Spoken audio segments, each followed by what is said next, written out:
Welcome back to the channel. Today we're going to give out some tips for today's racing over at Meydan, but first reflecting on yesterday's tips, and we had the full board of everything. We had a favourite which unfortunately underperformed and never had a chance. We had a horse that was coming to the second last in the lead and looked like he was going to go on and win, and then he unseated, which was very unfortunate, but thankfully horse and jockey were fine. And then our final tip was sent off at 20 to 1. He wasn't the strongest in the market, but he thankfully placed to be somewhat of a saver on the day. And we're going to go again with 3 tips over in Meydan, like I said, starting off with a 420, where I like the Great Collection in this, who's 16 to 1, and you can get 4 places with a couple of bookmakers. Now this horse definitely improves for his racing.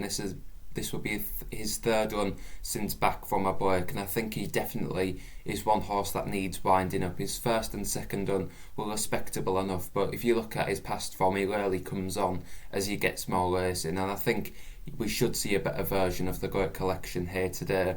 His last run, he was beaten by 5 lengths and by a horse which sprung a surprise at 25 to 1, but I think the form of that race is still quite strong, and there's quite a few opposing today, including a horse called Cafu, who beat him by half a length, and that was a very eye-catching performance by Cafu, but he's like 10 points short in the betting, and at the prices I'd much rather take the Great Collection, who's drawn nicely. He is held up, which is sometimes not the best at this track, but I think there might be a strong pace in this race, so it could actually suit him being held up out the back, and he might just finish with a strong run to hopefully run into a place at a big price.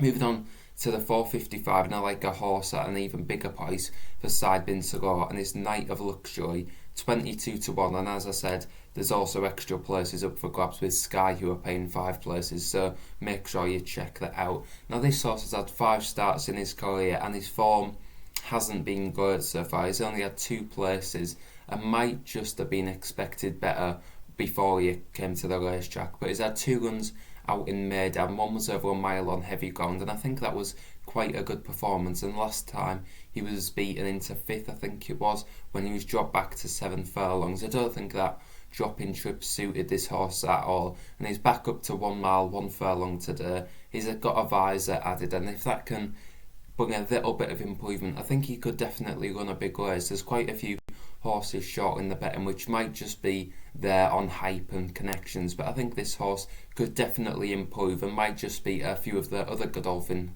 horses which are shorter in the betting. Moving on to the half 5, and I'm going to stick with the favourite here, Creative Flair, for Godolphin, Charlie Appleby and William Buick, who that combination have had a very good time of things out in Dubai already. If you look at horses like Star Safari, who won nicely the other week. Now this horse has had 2 massive runs in America, even though he has been beaten. I think both of them were with a lot of credit, and I came out of the race thinking that he was a better horse, especially in one of them over at Saratoga, I think it was. He was very unlucky. He didn't get a run of the race at all when Jamie Spencer was riding, and I think this horse could just be clear of the rest and might be winning this at 6 to 4, even though he's come off a break about 130 days. But I think if he is ready to roll, he'll definitely take all the beating. And I would just pay a mention to Stunning Beauty, who's 14 to 1. He caught the eye last time and might just be better for the run. So they're my 3 tips for today. Thanks a lot for watching, and don't forget to like and subscribe.